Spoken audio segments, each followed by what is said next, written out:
Welcome to Raise Them Free. This is Ali. I'm Saz. Raise Them Free is a podcast that started about 6 years ago, but we brought it back to life here in Charleston. We're going to be talking about something that I find so funny that we're talking about.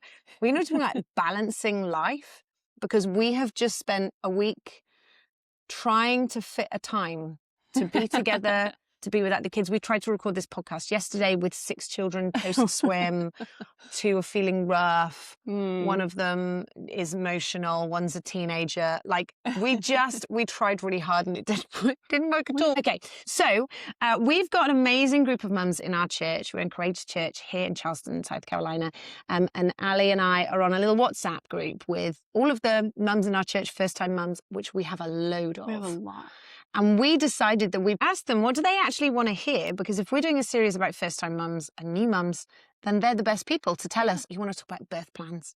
You want to talk about hormones. And then we asked them and they didn't vote for that at all. They actually voted for 2 things. One was living a life of balance as a first-time mum. And the other one was parenting together. So like parenting with your partner, which is fascinating to me because I didn't think they would be people's priorities, but it shows you just need to ask your audience. That are in it. Right in it. Bless them. Right in it.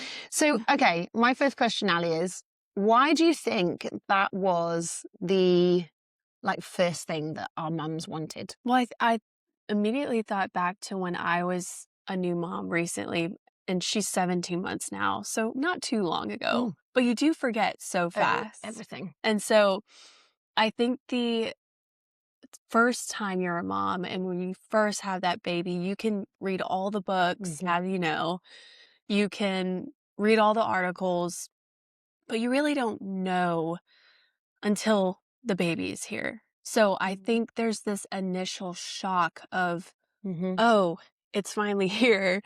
How do I balance it? And especially for those listening who are working moms and already have so much on your plate, I just remember this initial shock of you can prepare, but there's just that kind of wake-up call moment where you're like, this is a lot. Like the feedings, the sleep exhaustion, and then let alone your hormones. I mean, the hormone drop, just I think it's 24 to 72 hours after you had the baby, and all the serotonin drops. And so your body is literally, you're rewiring your brain for this new life. And I think that there is so much that goes into that of how am I going to balance it all? So what about you? I think the one thing that came to my mind as I was thinking about it is we talk about the newborn, but we don't talk about the new mum. And so you have this whole the newborn baby, everything's new. Yeah. But actually one of the newest things that actually arrives as you as a mum is actually a new identity. And I think the balance, there are so many practical things, and we'll talk later on in this episode about some of the more practical things of how do you survive your day. But I think the biggest transformation for me was that moment of I'm a mum. I'm a mum.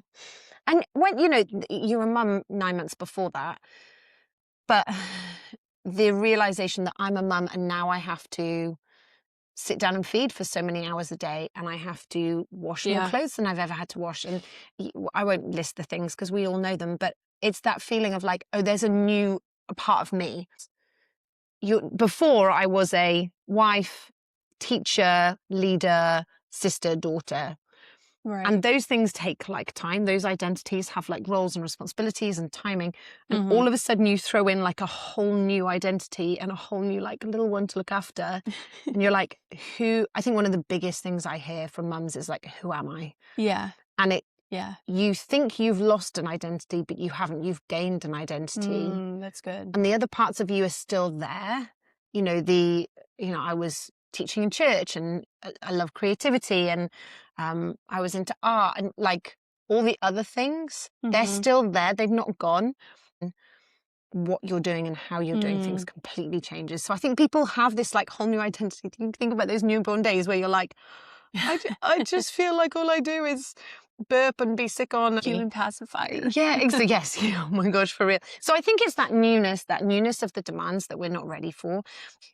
there was a mum that I was pastoring recently, and Mm. her biggest statement that she kept saying, and she really struggled for a few weeks, like really, really struggled, was, Mm. I just didn't think it would be this hard. I just didn't think it would be this hard. I Oh, just didn't think it would be this hard. yeah. And I think, like, no, because previous to that, we were probably consuming a lot of content that's like, here's Mhm. my perfect baby, and here's my photo shoot, and here are my matching outfits. And none of those things are bad in and of themselves. We Yeah. want people to celebrate, but it's the depth of understanding. No, this is way more than a moment and a small thing. So this mum was saying it just wasn't what she imagined. And you're sold an image of like what motherhood would be like, Right. and the newborn phase isn't like that. Yeah. One of our first episodes in this series was about the mum club. If you're in a good mum club, that shock between expectation and reality is not as deep. So Yeah. if you are doing life on your own Mm. and all of a sudden all these demands come, but all you've fed off is social media, Mm. expectation and reality are miles apart. If you are spending time with other mums that are like, I'm exhausted, it was Mhm. hard, what you're feeling is normal. Yeah, I had that too. Yes, Right. that was my labor. The gap between expectation and reality is closed. Mm. And I think a lot of these mums are asking, like, how do I do it? How do I balance it all? Because it's like, oh, you probably need to be around some people that are one stage ahead of Mm. people need to be around you who are 17 months in. It's been 7 years since I had a newborn. So they need people that are just one step ahead to say, Mm. yeah, this is how I survived with less sleep. This is how my marriage survived. I think the demands is on this, like, this is really new. This is not what I expected. And I just don't know what I'm doing. Yeah. I also think there's just such a lack of grace. Like, I don't think we give ourselves Yes. grace. We have like our Yes. old life and our new life. And we think that you like flow from like this old life of like relaxing and going for dinner and doing whatever you want. It's like, no, you hit a cold, hard reality that one day you can go for dinner with your partner and take nothing but your phone out of the door.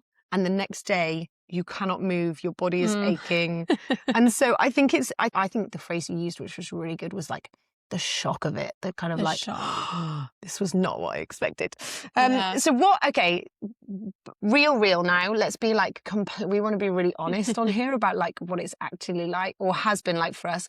What for you was your greatest struggle when it came to balancing things? The biggest struggle I had was balancing my yeses and nos. And I have a story. When we first moved to Charleston, I'm from Charlotte, North Carolina, which is 3.5 hours away. Mm. And so when we moved here, I was only 6 months pregnant. Mm-hmm. So in my mind, being an overcommitter, I thought, oh, I'll just go home to Charlotte like every, couple of times a month, and I'll see my friends and I can do life, here and there. Mm-hmm. And then I had the baby. And again, like we talked about, you never know until the baby comes. Mm-hmm. And I remember trying to make these trips still happen with a 2, 3 month old, Mm-hmm. and feeling this guilt of like, if I'm not at that family gathering, if I'm not at, Mm-hmm.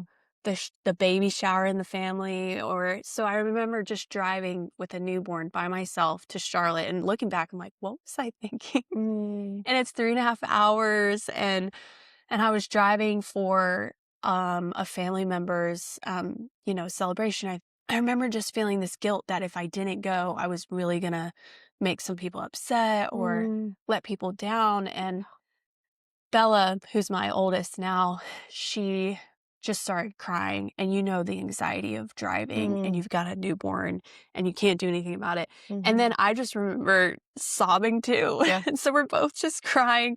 And I remember hearing God like audibly say, slow down.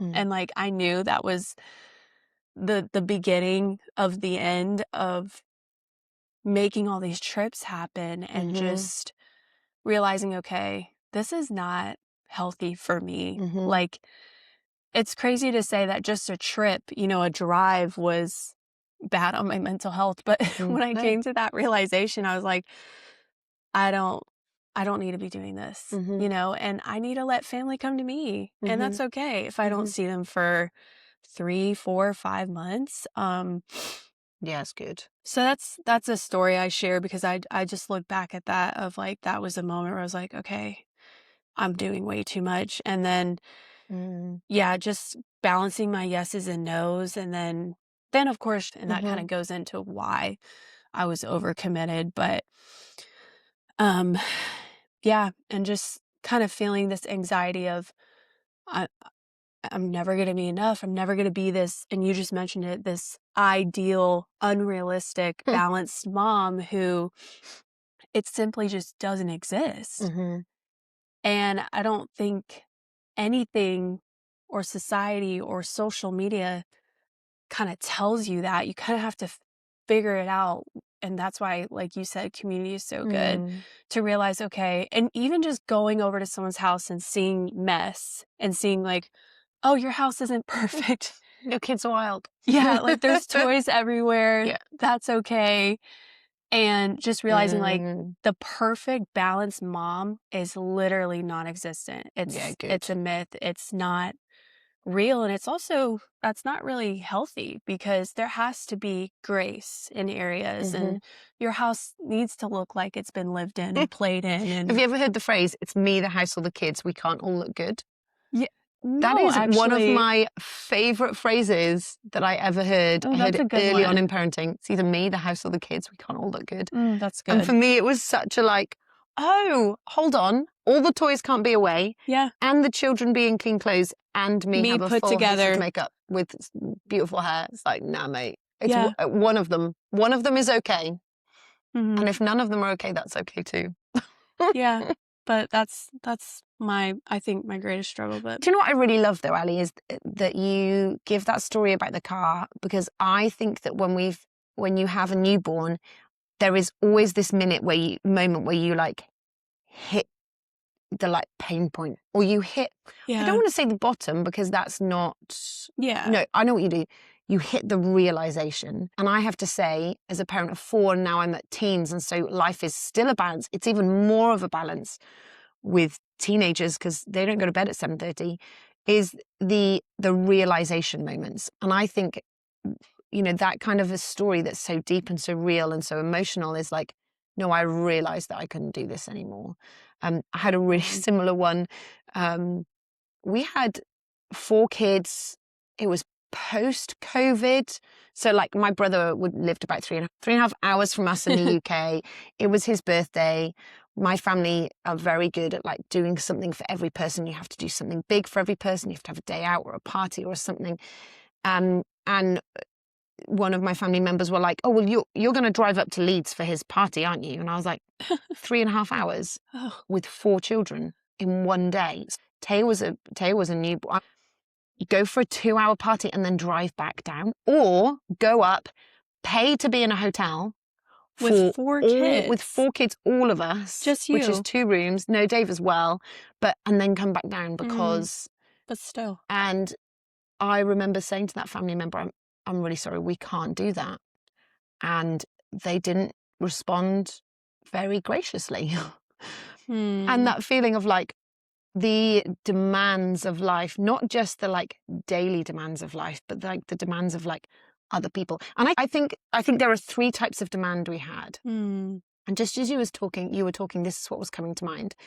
We have the very real daily demands. Our kids actually need to eat. We all need to wear clean clothes. We need to wash our bedding once a week. We need to go to the store and buy diapers. Okay, so you've got like practical demands. Yeah. Then you've got like relational or people demands. Like you need a date night with your husband. You Yeah. need to have a laugh with some of your mates. Mhm. We should honor family and look after our family. And, there's time and space for like respecting going to see our parents or grandparents or spending time with siblings. And so you've got practical demands, you've got relational demands. I also think the other thing we have, and for me, this was my biggest challenge, was my internal demands. Family demands are real, relational Mhm. demands are real, practical demands are real. The biggest pain point I ever had wasn't with those two, although I did have painful moments. The biggest pain point for me was my internal demands, was Mm. actually the demand I put on myself. Yeah. That every day when Dave would come home, the kitchen surface would be clear. Because I don't know about you, there are certain things for him that he's like, that just makes him feel peaceful. If the bed is made, he feels peaceful. But there is something for him that like marks like a sense of peace. I had built up within me that I am a good mum of a newborn if the kitchen is clean for Dave. Mm. And so this wasn't an expectation from Dave. It wasn't a practical demand that necessarily needed to happen every day. It was like an internal driving factor, like an internal demand I'd put on myself that was actually the most painful demand. Yeah. You had to say to your family, I can't come to every family occasion. I had to say to mine, I saw my brother in February. I saw him in Easter. I'll see him in the summer, but I won't be able to drive up there and do that. Right. I had to be really real about those things. So, but the biggest thing I had to tackle and the most painful thing I had to tackle was, what are the expectations and demands I put on myself that are unrealistic and are unfair? Yeah. And our senior pastor gave such a great quote in church the other day. He said, if you do not manage your expectations, Yeah. you'll spend your lifetime managing your disappointments. So good. And I think in first-time mums, I think one of the Yes. reasons we have so much worry about demands and the demand of our time is actually we're not managing our internal expectations of ourselves, Mm-hmm. or maybe a bit more painfully, we're not managing our external expectations of our family and our friends. And so we're just disappointed. We're disappointed in our husband for not reading our mind. We're disappointed in our mates for not, being that Instagram friend who comes with a meal and cleans our house for us. We're disappointed with ourselves for not cleaning the kitchen surface.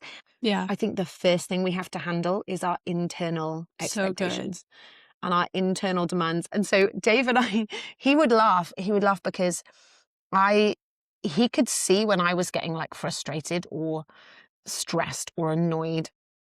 He could see it like rising in me. And he'd be like, Saz, what's up? And I'd call it list living. I literally be like, well, tomorrow sign Eden up for her nighttime classes. I've got to order Taya's cleats. I've got to sign all the forms for soccer club next week. I've got to make sure Adelaide knows the time for the bus. I have to order all that new food. We've got a youth event coming up. What about church on Sunday? I need to go over my notes. I've got to preach next week. I've got to change. And literally, he'd be like, Saz, don't list things for me. But I wanted him to hear the list because I was like, you need to know what demands are on me. Yeah. But he didn't want to hear the list because he loves me and trusts me and know that it's all going to be okay. But I need him to hear the list because I need to hear his validation. So we would just have this like circle loop where my emotions would get too much and I would just spew like Yeah. my pain and my disappointment, my anger and my accusation.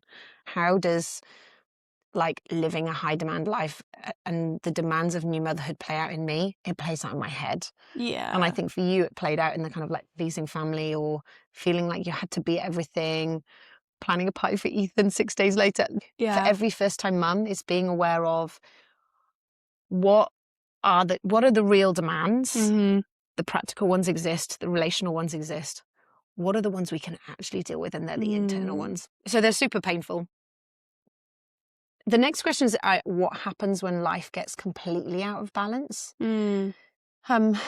And for me, the moment I knew, and this wasn't the newborn phase, this was a little bit further on. Yeah. But the moment I realized life was out of balance is when I had a car crash or a car accident.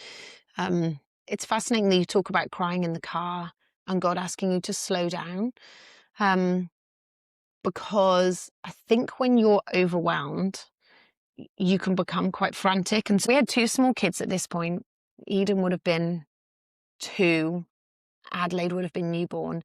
And I had to drive from our home and I had to drive across the city, which was like a 35-40-minute drive, drop them off at my mum's and then drive back all in rush hour. This was not a beautiful morning for me.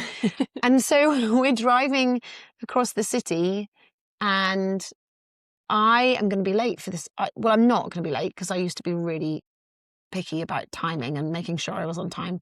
But my expectation of myself and the demand on myself was I will be at everything and I will be early and I will present really well. Yeah. And that's good because as an employee, I should be early at everything, be Yeah. enthusiastic and ready and present really well. But the driving force within me was because I needed to be good enough and Yeah. because I needed to be the perfect mum. Yeah. We had got to a stop sign. So thankfully, this accident happened while we were stationary. And I had seen the light go green.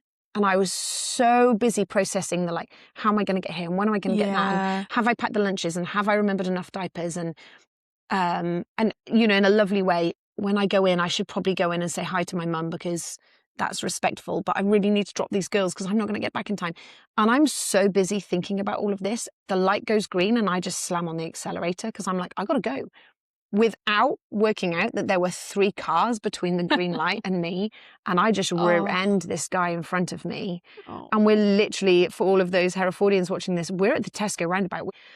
And I just crashed straight into him. And then his kids get out of the car. So I've got a newborn in the back and a girl crying. I've crashed into the person in front of me and this guy gets out. I'm shaking. I remember like writing my name and my number on a pad and it literally being like children's handwriting. And he was so good. He was so lovely. And his wife jumped out and then his kids jumped out and they walked to school. And you know, when you just feel like I've just crashed into a car full of kids. The damage wasn't too much. It was a work car, so he had to put it through insurance. And he was really lovely. It's funny, isn't it, what the car does for you? It's this like vulnerable place of like Right. rawness. And it was almost like I hit this point where God was like, Saz, if you do, I didn't listen. I didn't slow down. So God was like, screw this. You're not listening, girl. I'm going to get you to crash. Because then you have I'll to slow make you down slow because you down. have literally just crashed into someone. And I think it is those moments of revelation of like, I knew at that point my work was not putting too much on me Yeah. because it is normal to have a staff meeting. Yeah. Dave was expecting nothing of me.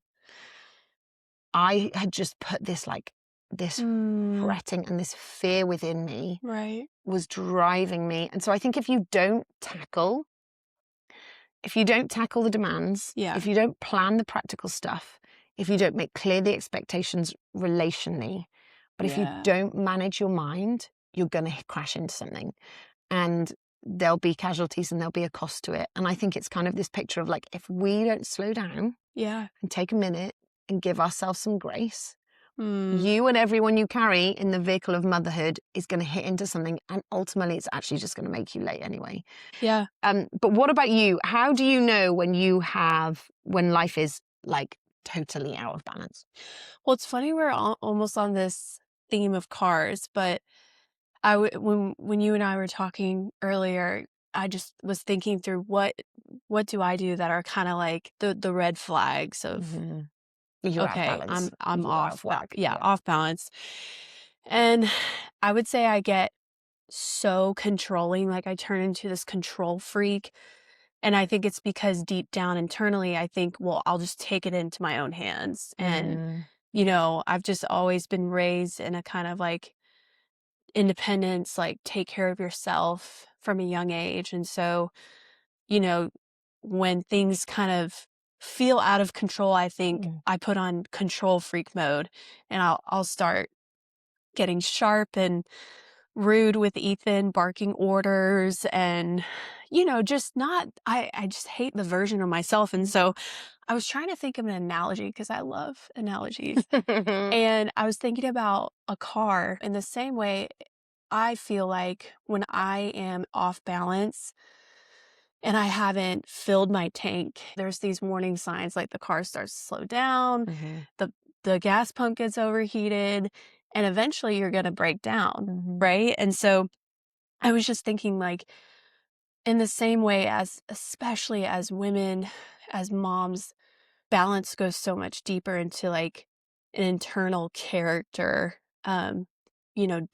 defining and development. And so But like you said, there's never a balanced mum. So we are preaching to ourselves because it's like yesterday was mental and I was out with Eden at a gym class until like 8:30, 9 o'clock. So it is, we will never come through, we'll never be able to teach this perfectly right. because there will forever be a tipping of Yeah. the scale of like, oh, this happened today. Oh, let's put that on. Oh, okay, this, yeah. Yeah, I agree. And I think I didn't arrive there, Mm. you know, and you have to learn with not just with your community, with people, but you learn with God too, you know, he's such a gentle teacher. And so I think that when I see the red flags, I'll see myself just getting sharp and control freak and like I mentioned, and then I have to think, okay, you know, what have I not done to fill my Mm. tank? And Yeah. for sure. Yeah. Okay, let's close this up with some practical. So we've talked about the spiritual. We've talked about your inner Mhm. demands, the inner workings of like I should be this and I should be that. The gentleness of God, Mhm. running your tank on empty. But let's be really practical. We're talking about these like the inner demands we put on ourselves and the control and the car crash and the crying in the car revelation Mhm. moments. How do you actually change that control? Because if that's your like red flag of, oh, I'm unbalanced, Mhm. what do you do in that moment? So, Mhm. so for me, the car accident was a moment where I was like, maybe my life was out of balance. Like, I need to be okay with getting to a meeting 5 minutes late when I'm traveling with two kids across the city. Yeah. Um, and no, I just need to leave 20 minutes early, which means I need to get up 20 minutes early, which means I need to go to bed 20 minutes early, which means I don't need to scroll. So there are some like Yeah. practical, like real practical Real shifts I need to practical make. step. I had to really work on the way that I thought about myself. Mhm. I actually have an internal demand on how I should be that is not of God. And Mm. so shifting from this, like, everything should be okay, everything should look perfect, I should be the perfect wife, everything should be on time. Yeah. Yeah. I had to rewire my brain and constantly be like, God, I'm enough for you. God, I'm enough Yeah. for Dave. Yeah. When he says thank you, I'm going to receive that thank you. That's I'm great. also going to actually just ask him to do some things. I'm going to say Mhm. no to some people. Saying no doesn't mean I'm less of a person or I'm not good enough. Mhm. And having to answer all of those internal questions with like, God, I am enough. I remember Raise Them Free at the time was a podcast that was only maybe about 2 or 3 years old. Went through this whole season where I was like, I'm enough. I'm enough. And it was Mm. healing within me. Yeah. The demand I put on myself was so out of balance. So my life was out of balance when my view of myself was out of balance. Mhm. My internal perspective tipped into shame and performance and being enough, not being enough. When I righted the balance in my head of like, I'm enough and I'm doing enough and I'm good enough. And if I get it wrong, that's okay. Mhm. Once I righted that, everything externally followed. So you like fix your internal conversation, your Yeah. That's external good. conversation is going to be more Mm. healthy. Yeah, that's Um, good. Once I got my mind in balance, my life became in balance. Now, are Mm. there days that are crazy? Yes. Absolutely. Of Are there days course. that are big and long? Are there seasons where we're, you know, helping out with ministry or like serving people up late, or you've got youth on a Sunday and church in the morning? It's like, yes, there are days that are really hard. Mhm. But if my internal dialogue is balanced Yeah. and holy and healthy and comes from God, my external flow of my life will be balanced as well. So I think that's the kind of like spiritual shift. Yeah. What would you say dealing with those red flags? How do you move from this? Everything in life is out of control, so I grip it and control it. Mhm. How do you fix that to bring that into balance? Honestly, it's like a peace that you have because the chaos isn't gonna stop. Hmm. As you know, with 4 kids, you know, you just mentioned, like, it's not gonna stop. You're gonna have all these things to balance, especially when you throw in ministry, and there's gonna be busy times, and so that doesn't really go away ever. But I think it's this piece when you are talking about the internal dialogue that you have in your head of like, "Okay, why am I so fixed on being on time and not even a minute late?"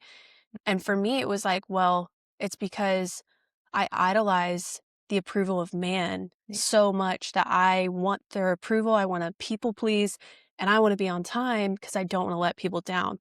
And then it's like going a step further, why don't I want to let people down? It's because I don't want to hurt anyone's feelings or be disliked. And then so you have to go through this like refining of, you know, just character through Mm, motherhood yeah. of Yeah. letting things go. Like it's okay. You're going to maybe let some people down. You know, it's okay. Yeah. And I had to come to that of like, I might disappoint some people for not coming to this event or that birthday party or, Yeah. um, and then just something else I wrote down was fear the Lord, which that verse, Proverbs 31:30, it says, charm is deceptive, beauty is fleeting, but a woman who fears the Lord is to be praised. Mm. And I never looked at it this way, but I was studying it the other day. And when you fear the Lord, if you're not familiar with the Bible, it sounds kind of odd. Like, why would I fear the Lord? He's good. But it's kind of like the sun. You know, we love the sun. We feel warm in it. We want vitamin D. We go to the pool, go to the beach. But we also don't stare right up directly into sunlight with the naked Mm. eye. We don't go to the beach for 6 hours Without sunscreen. without sunscreen or protection or Mhm. shade. And we respect its power, right? Mhm.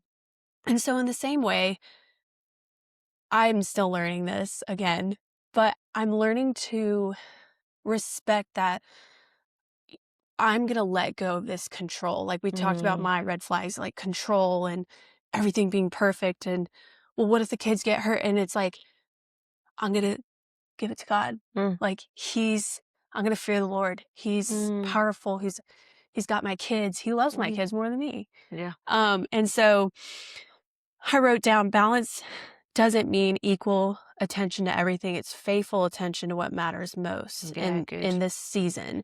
And again, that this season for you, if you're a new mom, it's gonna change. You know, Yeah. you're gonna have more kids if you want, Lord willing, Mm. and you're gonna add more things to your plate.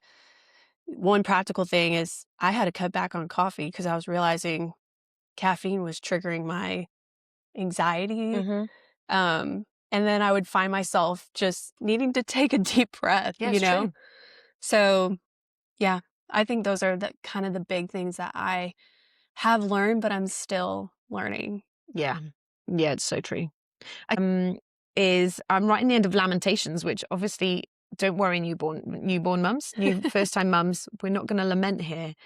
Um, but it's just a scripture that caught my attention, and it's in Lamentations 3 verse 22, and it says this: because of the Lord's great love, we are not consumed, for his compassions never fail. They are new every morning. Great is thy faithfulness. I feel like this is a hymn. I That's good. say to myself, the Lord is my portion, therefore I will wait for him. And That's then it good. goes on to say in verse 40, let us examine our ways and test them. Let us return to the Lord, lift up our hands and our hearts to God of heaven. And I think there's something really beautiful about, like, I think there are moments in your newborn phase where you lament, and I think we can feel in that balancing season, we can feel a bit like disappointed with ourselves and with others. But Yeah. it's like waking up every day. Okay, where does my help come from? My help comes from the Lord, the maker of heaven and earth. Or Lord, I'm not going to be consumed by all of this. And I'm going to leave the dishes in the sink overnight and I'm going to do them tomorrow. Or Yeah. I'm going to sit down and read my Bible while the floor is covered in toys. And I think for me, and people ask me often, how do you do it? We lead a Mm. church, run a podcast. I go to the gym almost every day. We have 4 children who are very active and involved in all kinds of things. Yeah. How do I do it? Every single day. One of the phrases I use often is today's practice is tomorrow's portion. So Mm. today, That's if good. I just practice waking up and being a good mum, tomorrow I'll be better at it. If I just practice being really patient with my children today, today's practice is tomorrow's portion. I'm just going to have more patience tomorrow. Every day you have to wake up and be like, in those newborn phases, do not worry about the dishes. Who cares about the hoovering? Your Yes. car does not need to be totally clean.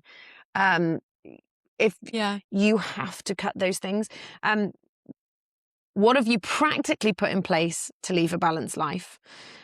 My first one is you just need a small win at something. You just need to win at one thing. So Yeah. yes, your body doesn't look anything like it used to. Yeah. Just win at one walk. Yes, Yeah. you've got less sleep. Just when the baby naps, you nap. And I did not do that at all for my first 2 children. And then I got to my third and was like, sack this. If Dave is not home or the kids are in school, I am napping when this baby naps. Yeah. Just have like small wins. And I think count your wins, because you can get to the end of the day and be like, the baby didn't feed on routine, and I haven't got out of the house, and I haven't showered, and my darling, your dinner wasn't on the table when you came home from work. But it's like, no, but you did feed your baby. Yeah. And my second thing would be, I don't think you should necessarily leave the house every day of the week. And I don't think you should do more than 2 things a day, certainly not 3. I remember in the early days being like, I'm going to go to a breastfeeding club.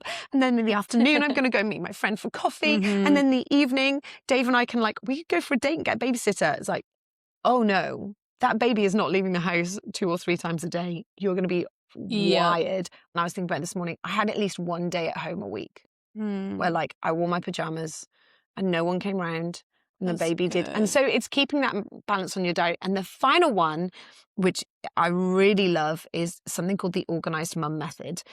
The Organised Mum Method, basically you do 30 minutes cleaning a day. It's this amazing mum in the UK, Gemma Bray. One of the biggest areas that I felt the demand was the cleanliness of the house and how the house looked. And she provides such a clear structure for on Mondays you do your living room, Tuesday you do your kitchen, Wednesday you do your bedding, Thursday you do this. And there was such clarity in the order that she brought to cleaning your house, that you could have a win every day. You're like, okay, so the bedrooms aren't perfect, but the living room's nice. Okay, well the dining room table isn't clear, but look, all the hallways are hoovered. I think it's really good that we've talked about the spiritual internal. Right.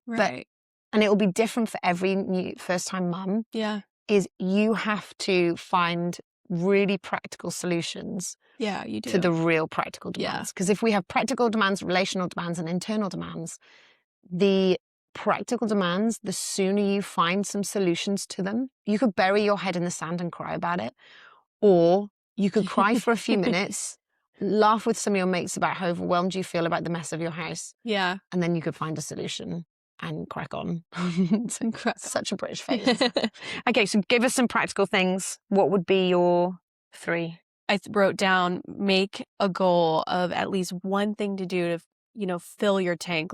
Going back on the empty car, the empty gas can, is whatever that looks like. So it's similar to you, almost like a small win. And it's, for me, it was, even if it's 5 minutes. I think when I had just had my last baby, Selah, I was talking to you and this stuck with me, and I was telling you how, it's just so hard. And you might have said this in our Leadership Academy class that I just went through, but you were talking about how when you have time with the Lord, there might be mess everywhere, but you said something that stuck with me, and you were like, the dishes can wait, the clothes can wait, the mess can wait. And so almost just choosing to not let that be a distraction. And so, just doing one thing a day to fill up your tank, whether it's quiet time or doing one thing that cares for your fitness. Maybe it's even a face mask. These are such small things. Or make yourself a coffee. I think that was my thing with my most recent newborn, is I looked forward to making myself a Teddy Graham latte every morning.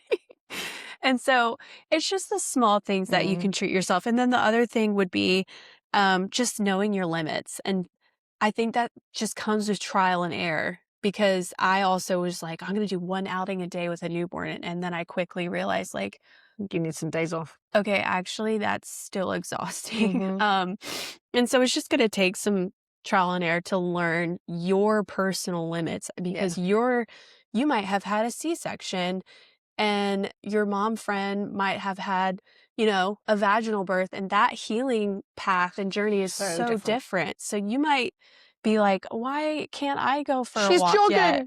Yeah, she's already lifting weights. And it's just your body, everyone's body is so different. For me, it's very hard for me to ask for help without feeling guilt. And so just learning in motherhood, it's okay to ask for help without guilt. Don't feel bad. And people want to help. So those were my things. I love it. I love it. Okay, we've gone a deep dive. We've done a little bit of soul. done a little bit of demands. Ladies, if you've got any questions, throw them onto social, put them here on YouTube, and keep following us. You can hit subscribe or like, because I have so many great women that we're going to be interviewing. But also, one thing I do want to say, whenever we're on social, there is great ideas in you for like how to balance life. And we want you to throw in your ideas and your thoughts, because yes, we've got some experience. Yes, we've had to tackle crying in the car and accidents in the car and filling our tank, all the things. But you have actually got some ideas that make life great. And so please share them. We love you. We totally believe in you as mums. And we really hope that this blesses you and fills you. So take care. Catch us up on the next episode. We've got the amazing Manning talking about how to read the Bible with a newborn. It's so good. She's so good. So come and join us in 2 weeks' time, and take care.